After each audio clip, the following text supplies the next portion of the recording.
I caught my girlfriend kissing a Tesla guy at a bar. She acted like she didn't know me and called me a creep in front of everyone, so I flipped the script on the spot. Then she came for my schvel and regretted it. Sup, Reddit. So this went down about 8 months ago. The boys have been on my case to post this story somewhere because it's honestly wild AF. So here it goes. I, 27 male, was dating this chick, Brooke, 25 female, for about a year. We both work at the same company, different departments though, so we weren't up in each other's business all day. She's a hot brunette, stunning blue eyes and curves in all the right places. She also came from your typical suburban background. Simple family, normal upbringing and all. Me? I'm doing decent. I've got my own place without roommates, and my bills are paid on time. The absolute pride of my existence is this classic '69 Chevy Chevelle I inherited from my uncle. Spent literal years restoring that beast. Midnight blue with white racing stripes, chrome rims, the whole nine. When I'm not working on the car, I'm usually gaming with my buddies Liam and Bobby. Got a setup that makes them see with jealousy. Custom EULT PC, 3 monitors, RGB everything, and a gaming chair that basically hugs you like it's trying to propose. My weekend routine was pretty set. Saturday mornings at the garage swapping parts with other car guys, getting oil on my jeans, and arguing about carburetors versus fuel injection for hours. Sometimes we'd hit the back roads for a quick run, engines roaring just to feel alive. Sundays were sacred for gaming marathons. Liam would bring his extra controller. Bobby would show up with energy drinks and snacks, and we'd grind for hours. I got the Chevelle after my uncle passed away 5 years ago. The thing was a rusted-out mess sitting on blocks in his garage. Most people would have sold it for parts, but I saw potential. Spent every spare dollar and weekend bringing it back from the dead. Had to learn everything from YouTube tutorials and forums. First big win was when I got the engine to turn over after 6 months of work. Second was the first time I took it around the block. By the time I finished the paint job last year, I'd put more hours into that car than most people put into their college degrees. When I first brought Brooke to meet the guys, it seemed like she fit right in. She'd laugh at Bobby's dumb jokes and actually seemed interested when Liam talked about his latest PC build.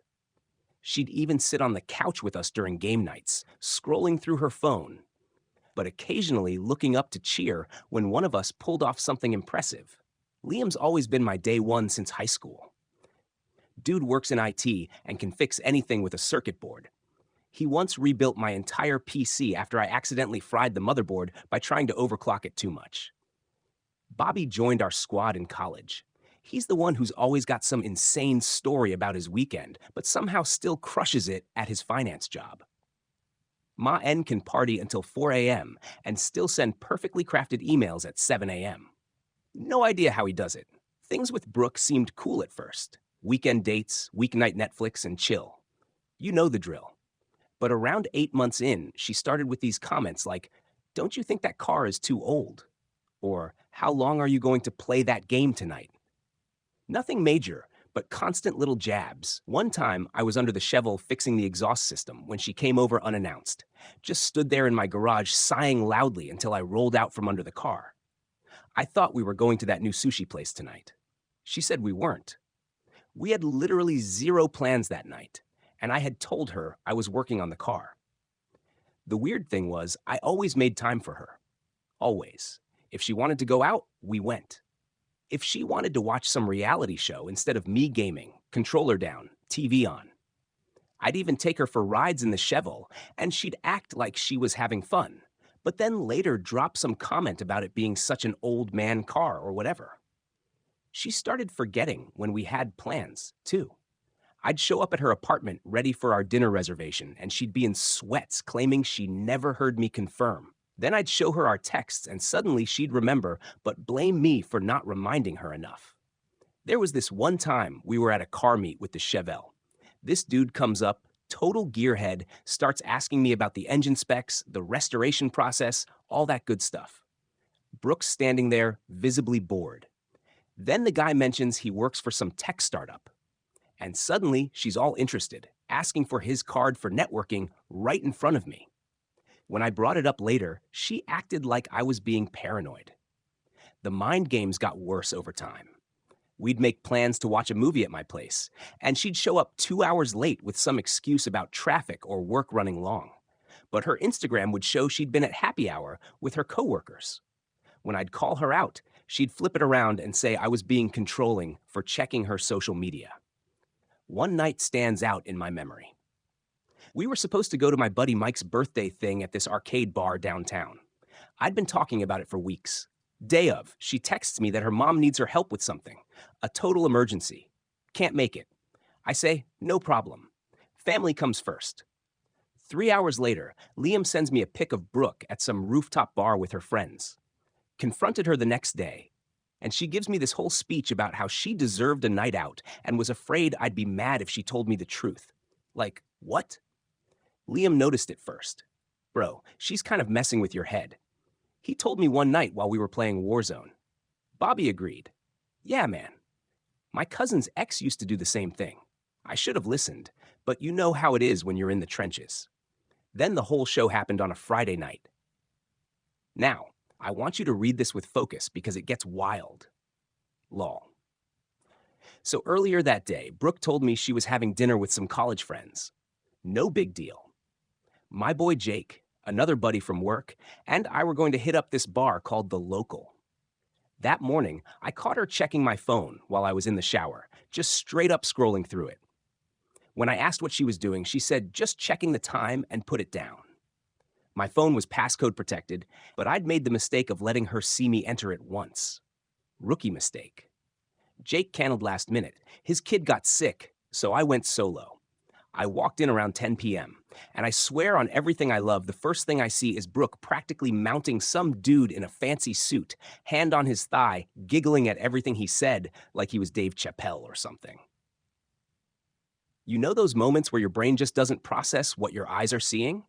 Like it literally refuses to compute the information? That was me for about 10 solid seconds. I stood there for a second trying to compute what I was seeing. Then I walked over, not angry, not yelling, just confused as hell. Brew, I said. She looked up at me, and for a split second, her face said, oh shit. Then she switched up real quick, like someone hit a reset button. Can I help you? She said, acting like she'd never seen me before in her life. The dude with her straightened up. Is there a problem? He had that trust fund energy. Expensive watch, tailored suit, perfect haircut, Tesla key fob sitting on the table. Guy probably had a skincare routine. The type who's never changed his own oil or fixed anything around the house. He's got that smug look of someone who's never been told no in his life. I'm just wondering what's going on, I said, looking right at Brooke. That's when she pulled the dirtiest move I've ever experienced. She turned to Tesla Guy and said loud enough for the whole bar to hear, "This is that creepy guy from work I told you about. He's been following me around the office for months." People started staring. The bartender was watching us like he was about to call security. This big dude at the next table turned around, clearly deciding if he needed to play hero. "Can you get someone?" she said to a waitress walking by. This guy won't leave me alone. A security guy started walking over, hand already on his radio. I could feel my pulse in my ears. One wrong move and I'd be getting tackled by a 250-pound dude with security stretched across his tight black t-shirt. The waitress was already reaching for her little walkie-talkie. Two guys at the bar were standing up, probably thinking they were going to be heroes tonight. And Tesla Guy was sitting there with this smug look on his face like he was enjoying watching this random creep get what was coming to him. In that moment, something clicked in my brain. Instead of losing it or causing a scene, I felt weirdly calm, like everything slowed down and I could see the whole situation from above. So I decided to flip the script. "Oh," I said, looking genuinely surprised. "I didn't realize you had a boyfriend." Tesla Guy looked confused. He glanced at Brooke, then back to me. "Wait, do you two know each other?" The security guy paused, watching this unfold. The waitress hung back, notepad still in hand, waiting to see if she needed to call the cops. Brooke jumped in. "No, he's just some weirdo from Mao. We work together," I said calmly. "Marketing department, different teams." I looked at Tesla Guy with this apologetic expression. "Man, I'm really sorry. If I'd known she was with someone, I never would have hooked up with her last weekend." The look on Brooke's face was priceless. Mouth open, eyes wide, like she was buffering. The security guy crossed his arms, suddenly interested in what was happening. Tesla guy's expression hardened. What are you talking about? I pulled out my phone, opened up my gallery, and showed him a picture from the previous weekend. Brooke and me in bed, her head on my chest. Both of us smiling. I'm kind of a neat freak with my photos. Bobby always roasts me for it, so it only took a few seconds to find. Last Saturday, I said again, really sorry, dude. I had no idea she was seeing someone. Tesla guy looked at the picture, then at Brooke, whose face had gone white. He's lying, she stammered. That's an old photo. I turned the phone around to show them both. The date stamp was clearly visible in the corner. 6 days ago, the waitress didn't even try to hide that she was watching. She leaned in slightly to get a better look at the phone. The security guy actually seemed to enjoy the scene a bit too much. You told me you were at your sister's last weekend, Tesla guy said to her. I can show you our texts from that night too if you want. I offered helpfully. Got the whole thread where she sent me her location pin at my place. I swiped to the text to show him. See, she even sent me that lingerie pic right before coming over. I didn't actually show the lingerie pic. I'm not that guy, but mentioning it was enough. The look on Tesla guy's face changed from confusion to disgust in about half a second. Tesla guy stood up. Don't bother. He dropped some cash on the table. We're done here. Wait. I can explain. Brooke started, but he was already walking out. I put my phone away and just stood there for a second. The people at nearby tables were staring. The waitress who Brooke had asked to get security was watching the whole thing. Enjoy your night, I said to Brooke and walked out. The security guy actually gave me a nod as I passed. Nice move, bro, he whispered. As I headed for the door, I could hear Brooke starting to cry. Not quiet, dignified tears, full-on ugly sobbing, the kind that's meant to get attention and sympathy. I didn't look back. The second I got outside, I texted our group chat with Liam and Bobby. You won't believe what just happened. Then I drove straight to Liam's place where they were having a poker night. I blocked Brooke's number that night, deleted her from everything. I didn't care what spin she was going to try. She'd shown me enough. When I got to Liam's, Bobby was already 3 energy drinks deep and demanding details. I laid out the whole story while they just sat there, jaws on the floor. Bro, WTF? That's some cold-blooded chess move you pulled, Liam said, actually impressed. Most guys would have gone nuclear. Bobby couldn't stop laughing. The date stamp on the photo. That's like catching someone with the murder weapon still in their hand. We were in the middle of a poker hand when my phone started blowing up. Brooke called from different numbers, then started getting texts from her friends calling me every name in the book. Screenshots of her telling them I was obsessed with her. Complete opposite of reality. Liam grabbed my phone and read one message out loud in this high-pitched voice. You're going to regret humiliating her like that. Bobby cracked up. Bro, the only thing you're going to regret is not filming her face when you showed him that pic. The messages kept coming all night. Her roommate texted me saying I was emotionally abusive for exposing her like that. One of her guy friends, a dude I'd never even met, sent me some tough guy message about how I'd better watch my back. Liam and Bobby thought the whole thing was hilarious, reading each new message out loud in increasingly ridiculous voices.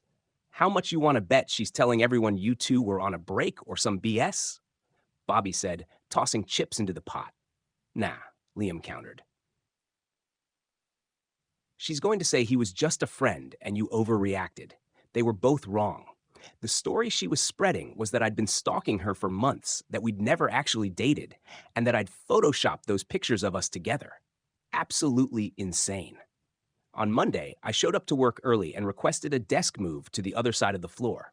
Told my manager I needed to sit closer to the design team for a cross-functional campaign. He didn't ask questions. No one did. I spent the morning setting up my new desk, grabbing my stuff from the old one, and connecting all my monitors. The IT guy helped me with the network setup, and by lunchtime, it was like I'd always been on the other side of the office. The silence probably bugged her more than anything.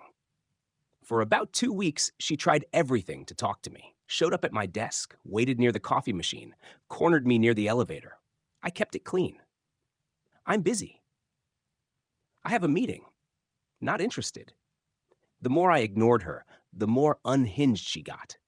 Then her best friend Kayla, who worked in HR and had always had this smug, know it all attitude, the kind of girl who thought a guy with a classic car was automatically compensating, started running her mouth. I overheard her once in the break room whispering to Brooke, "You should have ghosted him way earlier. That whole gamer thing is a red flag." Kayla started scheduling fake meetings with me to trap me in conference rooms. One time I walked in and it was just her sitting there. "We need to talk about what happened," she said. I just turned around and walked right back out. The worst was when Brooke tried to corner me in the parking garage after work. I was heading to my car, keys in hand, when she appeared from behind a concrete pillar like some horror movie villain. "You need to hear my side," she said, blocking my way to the driver's door. I just walked around to the passenger side, got in that way, locked the doors, and drove off while she stood there yelling. One morning, I came in to find a handwritten letter on my desk. 4 pages, front and back, explaining how I'd misunderstood everything and how she was just trying to protect herself at the bar. Didn't even bother reading the whole thing. Took a picture, sent it to Liam and Bobby with the caption, "Lol," and then shredded it. Bobby works in the same building, different company, and we'd meet for lunch sometimes. One day he saw Brooke trying to corner me in the lobby. "Dude, she looks like she's about to go full Fatal Attraction on you," he said after she finally left. "Want me to have my cousin Vinny pay her a visit?" he joked. I think. Eventually, Brooke sent me a long email about how Brandon, aka Tesla Guy, wasn't serious, how what we had was real, and how she just got scared. I didn't respond. I saved it, then deleted it from my inbox. It wasn't an apology, it was a panic flare. Liam read it over energy drinks that weekend and just shook his head. Classic. She's not sorry she did it. She's sorry she got caught. The guys and I were grinding this new Battle Royale game when my phone lit up with a text from an unknown number. It was a picture of Brooke crying, mascara running down her face with the caption, "Look what you did to me." Bobby grabbed my phone, typed, "New phone? Who dis?" and hit send before I could stop him. We laughed about it for days. I thought I was done with Brooke. I kept it professional at work. No drama, no gossip. She sent her half-assed apology email, and I ignored it. I figured that was the end of it. I was wrong. Friday night, I was in the garage, had the Chevelle halfway up with the jack stands, prepping to install a new stereo setup and clean up some wiring. Garage lights on, playlist running, engine bay open. It was peaceful, the kind of quiet I'd worked years to build. Liam was supposed to come over with some parts, and Bobby said he might stop by with snacks. I was under the dash trying to feed wires through this tiny hole, swearing under my breath because whoever built this car in '69 didn't plan for a guy to install a Bluetooth-compatible sound system 50 years later. After an hour of fighting with wires and connectors, I'd finally gotten the head unit mounted and was just starting to connect everything when my phone buzzed. Liam said he was running late, but had picked up the aux adapter I needed.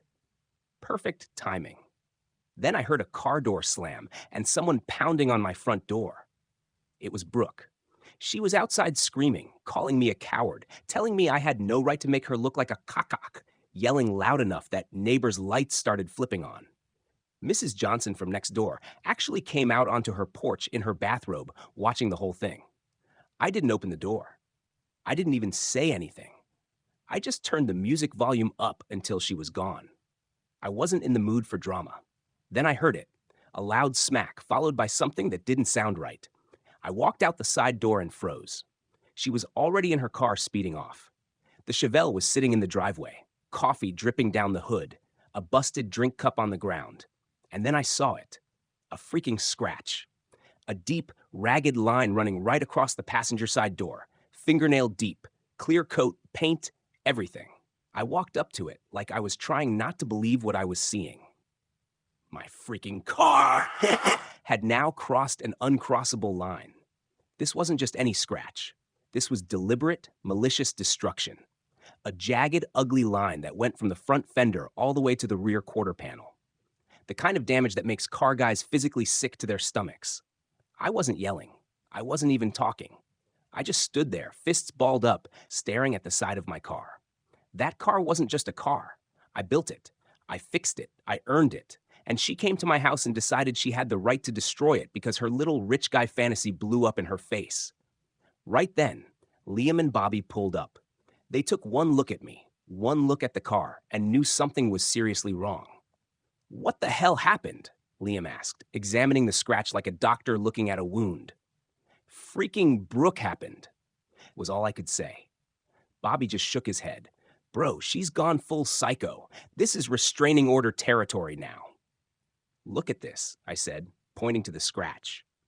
"Do you know how many hours I spent on this paint job? I had to color match the original factory paint. Had to special order it from this guy in Michigan who mixes it by hand. Applied 6 coats by myself." Liam ran his finger along the scratch. "She got it good, all the way down to the metal in some spots." "My phone," I said suddenly, running back into the garage. "Please tell me it caught everything." I went straight inside and pulled the security cam footage. Here is exactly what you wrote, word for word. "I'd installed a system after someone tried to break into my neighbor's place last year. Best $200 I ever spent. Yep, the stupid brat forgot I had security cameras. Full view, clear as daylight. Her face, her car, the drink, the damage. The footage even caught her taking her house key, the one I never asked for back, and dragging it along the paint. All of it was recorded in 1080p with night vision." "Holy!" Bobby said, watching the footage over my shoulder. "She straight up keyed your car on camera. That's like criminal stupidity right there." The video was crystal clear. Showed her pulling into my driveway, pounding on the door, screaming for about 5 minutes, then throwing her coffee at the car. But the best part, the HD close-up of her taking out her key, looking directly at the camera, and then deliberately dragging it along the side of my car. Couldn't have asked for better evidence if I'd scripted it myself. Then I called the cops, filed a police report that night. The responding officer didn't need convincing. Once he saw the footage, he just nodded and said, "Yeah, she's gonna have a bad week." He stood there watching the security footage, writing in his little notepad. "Classic vandalism, open and shut," he said. "We'll send someone to pick her up in the morning." The cop actually whistled when he saw the Chvel. 69, he asked. When I nodded, he shook his head. "Damn shame. These aren't easy to find in this condition anymore." He took photos of the damage from multiple angles, had me fill out some paperwork, and told me to follow up with the prosecutor's office in a few days. Bobby, who knows a guy who knows a guy, he always does. Got me the number of a decent lawyer just in case. My cousin used him when his neighbor cut down his prize oak tree, Bobby explained. Got the guy to pay 3 times what the tree was worth, plus had to plant a new one. Dude's good. I called the lawyer first thing Monday morning. He listened to my story, asked about the evidence I had, and said it was pretty much a slam dunk case for both criminal charges and a civil suit for damages. "Keep that video," he warned, "and make backups, multiple backups." Next stop, HR. I wrote a formal complaint to our department lead, copying our HR rep, explained everything. How I had been falsely accused in public by a coworker, how she escalated it by damaging my personal property, and how I had a police report and video to back it up. I let the evidence talk, attached the security footage, the police report, and photos of the damage to my email, added in screenshots of texts she'd sent me after I blocked her number, used her own words against her. By Monday, Brooke was out. HR didn't make a scene about it, but her desk was cleared and her access card didn't work anymore. No one said anything official. They didn't need to. I heard through the grapevine that security had to escort her out when she showed up that morning. Apparently, she tried to say I was setting her up. The HR lady just played the security footage of her keying my car on the conference room TV and asked if she had anything else to add. According to my buddy in it, who sets up the conference room tech, she went from defiant to defeated in about 30 seconds flat. Started with the whole "he's obsessed with me" routine. Ended with being walked to her car by security with a box of her desk plants and photos. She tried reaching out again, email, texts, even showed up at work one day accidentally before being escorted out. "I'm sorry about your car," she texted from a new number, "but you humiliated me in front of everyone." I just forwarded it to my lawyer without responding. 2 weeks after filing the police report, I got a call from the detective handling the case. They'd formally charged her with criminal mischief and vandalism. She'd been arrested, processed, and released on her own recognizance. Court date was set for the following month. Meanwhile, my lawyer had filed the civil case for damages. We had an itemized list of repair costs, including the custom paint, professional detailing, and even compensation for loss of use while the car was in the shop. Then came small claims court. I had my documentation, my receipts, and a detail shop invoice for repainting the passenger side and buffing the damage out. I even brought before and after photos. Judge didn't need long. She was ordered to pay every cent. The judge didn't buy any of Brooke's excuses. When Brooke tried to say it was an emotional reaction to me stalking her, the judge just held up the security footage stills and asked, "Is this you deliberately keying his vehicle after trespassing on his property?" Brooke tried to argue that I'd emotionally abused her by embarrassing her at the bar. The judge wasn't having it. "So, your response to alleged embarrassment was to commit vandalism?" the judge asked. That's like saying someone cut you off in traffic, so you followed them home and slashed their tires. She mocked the car. Then she paid to fix it. Liam and Bobby came with me to court for support. After the ruling, Bobby just grinned and said, "Poetic justice hits differently." The judge ordered her to pay $3,200 for the repairs, plus court costs. When she claimed she couldn't afford it, the judge set up a payment plan, $500 a month until it was paid off, plus interest. On the way out, Brooke tried to approach me in the parking lot. "This isn't fair," she said. "You're ruining my life over a stupid scratch." I replied, "Yep, this is what happens when you touch my car. Get lost." Then I just got in my car and drove away. Nothing more to say.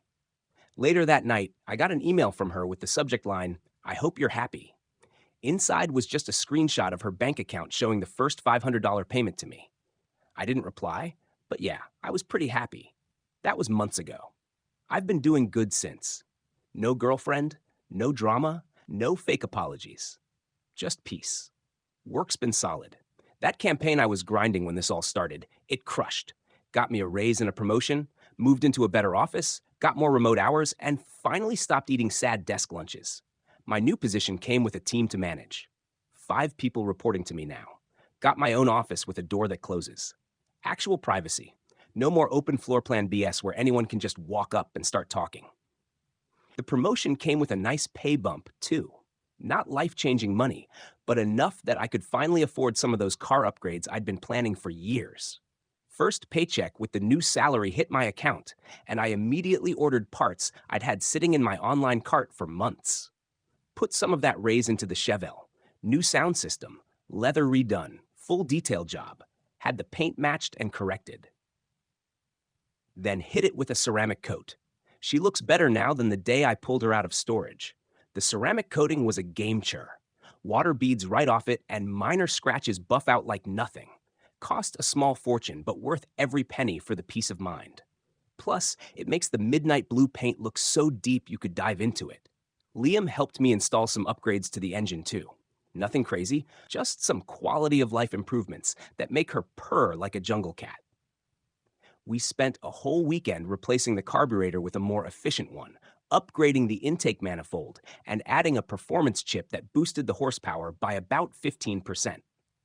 The day we finished, we took her out on the empty stretch of highway past the industrial district, hit 110 miles per hour before backing off.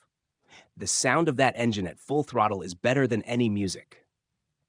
Bobby recorded it on his phone from the passenger seat. You can hear him yelling, "Holy dude," over the engine roar as the speedometer climbs. Posted that clip online and got a bunch of car guys asking for build details. Took her to a classic car show a couple towns over. Drove in early, parked next to a lineup of Camaros and Mustangs. By the end of the day, I walked away with a trophy. Best in class. The car show organizer was this old-timer who'd been rebuilding classics for 40 years. He spent like 20 minutes looking over my engine bay, nodding approvingly. "You don't see craftsmanship like this much anymore," he said, handing me the trophy. Gaming setup got a refresh, too. New GPU, new headset, bigger monitor. Me, Liam, and Bobby have been grinding this new game after work. No drama, just trash talk, cracked knuckles, and clean wins. Last week, Bobby clutched a 1-4 in the final circle, and we lost our minds. Neighbors probably thought someone was being murdered with how loud we were screaming. Also, I had this unexpected encounter a few weeks back. A few weeks back, I ran into Brandon, the Tesla guy. Random coffee shop downtown. He recognized me, walked over, didn't even hesitate. Hey man, just wanted to say thanks. You saved me a headache. We talked for a few minutes. Turns out she'd been seeing him for over a month before that night. Told him she was single. Played innocent. He dipped the second I showed that picture. Never looked back. Dodged a bullet, he said. Yeah, I nodded. Me too. She had this whole other persona with me, he explained.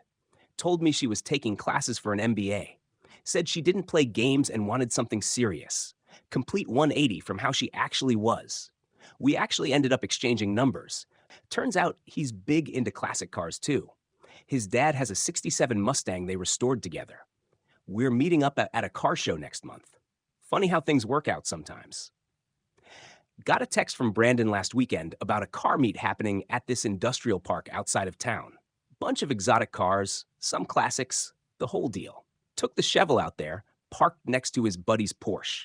People kept coming over to check out my car, ignoring the $200,000 supercars nearby. That's the thing about classics. They've got soul that money can't buy. Started hanging out with some new people too. There's this car club that meets every other Saturday at a garage on the edge of town. Bunch of guys who actually work on their own vehicles instead of just talking about them. First time I drove the Chevelle in there, they all gathered around like I'd brought in a supermodel. Spent 3 hours just shooting the car about compression ratios and valve timing. My kind of people. Last weekend, Bobby's girl brought her friend Sarah to our monthly poker game. She was cool, knew her way around a Texas Hold'em table, and took $40 off me fair and square. Didn't once ask when we were going to be done or complain about the chips and dip dinner options. We exchanged numbers, maybe going to grab dinner next week. No rush, though.